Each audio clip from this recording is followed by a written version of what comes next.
Hello বন্ধুরা, welcome to Gide online YouTube channel. বন্ধুরা, আজকের এই ভিডিওটিতে আমরা আলোচনা করব কেন্দ্র সরকারের নতুন একটি প্রকল্প কিংবা যোজনা, যার নাম হচ্ছে প্রধানমন্ত্রী বিকশিত ভারত যোজনা। এবার এই যোজনার কিন্তু ঘোষণা করা হয়ে গিয়েছিল অলরেডি গত 15ই আগস্ট 2025 তারিখে, কিন্তু এই যোজনা চালু করা হয় গত 18ই আগস্ট 2025 তারিখ থেকে।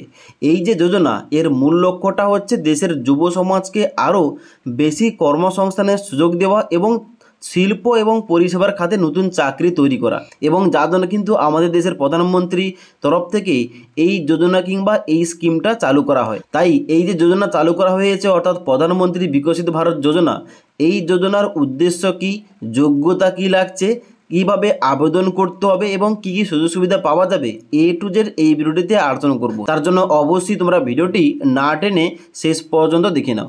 সবার প্রথমে তোমাদের একটা গুরুত্বপূর্ণ কথা বলে দিই। এখানে কিন্তু তোমাদের একটু আগে বললাম যে গত 15ই আগস্ট 2025 তারিখে এর জন্য কিন্তু ঘোষণা করা হয়েছিল, এবং এই প্রকল্প কিংবা এই স্কিমটা কিন্তু চালু হয়ে গেছে গত 18ই আগস্ট থেকে। এবার এই যোজনা কিংবা এই স্কিমটা সফল করার জন্য কেন্দ্র সরকারের তরফ থেকে মোট প্রায় 1 লক্ষ কোটি টাকার কিন্তু বাজেট রাখা হয়েছে, এবং যার লক্ষ্য রয়েছে আগামী দিনে প্রায় 3.5 কোটির কিন্তু বেশি চাকরি উৎপন্ন করা কিংবা তৈরি করা। ওকে, এবার এই প্রকল্পের আওতায় দুজন কিন্তু সুযোগ পাবে।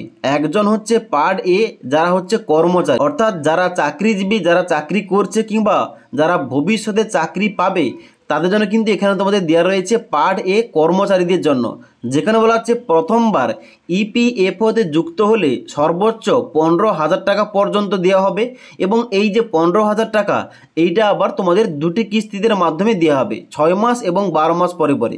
এবার পার্ট বি, এটা কাদের জন্য? এটা হচ্ছে নিয়োগকারীদের জন্য, যারা নতুন নিয়োগ করবে, অর্থাৎ যারা ইপিএফও এর আন্ডারে, এর আওতায় যে সমস্ত নিয়োগকারী সংস্থা রয়েছে, তারা কিন্তু এখানে টাকাটা পাবে। তারা কিন্তু তাদের কর্মচারীদের জন্য প্রতি মাসে 3,000 টাকা করে কিন্তু সুবিধা পাবে, এবং তারা সর্বোচ্চ কিন্তু 2 বছর টাকাটা পাবে। ওকে, এবার এখানে এলিজিবিলিটি ক্রাইটেরিয়া কী রয়েছে একটু দেখে নিই। দেখো, যারা কর্মচারী হিসাবে যারা টাকাটা পাবে, তাদের বলা হচ্ছে যে প্রথমবার চাকরিতে যুক্ত হতে হবে এবং আগে ইপিএফ অ্যাকাউন্ট থাকা যাবে না, এবং ন্যূনতম বয়সটা 18 বছর কিংবা তার বেশি হতে হবে, এবং মাসিক বেতন তাদের অবশ্যই 1 লাখ টাকা কিংবা তার বেশি হতে হবে, এবং অন্তত 6 মাস একটানা কিন্তু চাকরি করতে হবে, তবে তারা কিন্তু এই স্কিমের জন্য এলিজিবল কিংবা এখানে টাকাটা পাবে। এখানে বলা হচ্ছে ইপিএফও এর আন্ডারে কিন্তু অবশ্যই ওই সংস্থাটা হতে হবে কিংবা এর আওতায় হতে হবে, এবং দ্বিতীয় শর্ত বলা হচ্ছে এখানে যদি ওই সংস্থার মধ্যে 50 জন কর্মী কিংবা তার কম থাকে, অন্তত কিন্তু 2 জন করে নিয়োগ করতে হবে, এবং 50 জন কিংবা তার বেশি হলে কর্মী, তাহলে কিন্তু অবশ্যই এখানে 5 জন করে নিয়োগ করতে হবে। ওকে, এবার সব থেকে যেটা গুরুত্বপূর্ণ সময়সীমা দেওয়া রয়েছে।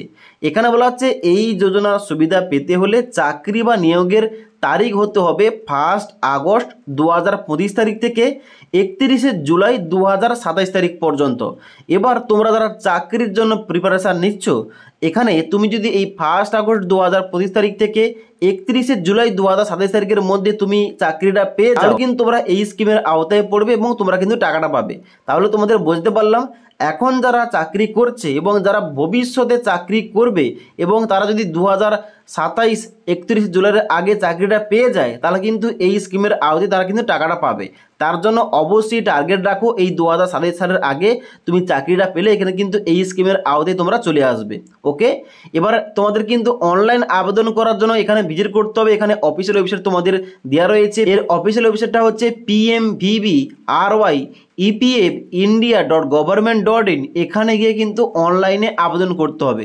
এবার যারা নতুন কর্মী, তারা কিন্তু অবশ্যই উমাং অ্যাপের মধ্যে ফেস অথেন্টিকেশন করবে, এবং ইউএএন এই কার্ডটা কিন্তু তাদের তৈরি করতে হবে। ওকে, তার জন্য অবশ্যই তোমরা যারা বর্তমানে চাকরি করছো, তোমরা কিন্তু অবশ্যই এখানে আবেদন করতে পারো।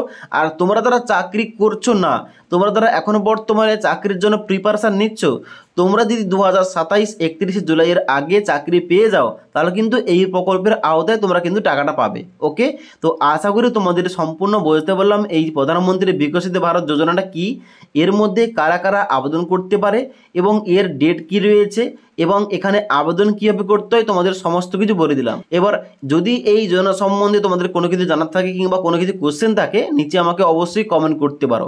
তাছাড়া আজকের এই ভিডিওটির আপডেট তোমাদের ভালো লেগে থাকলে একটি লাইক করবে এবং বন্ধুদের অবশ্যই ভিডিওটি শেয়ার করে দেবে।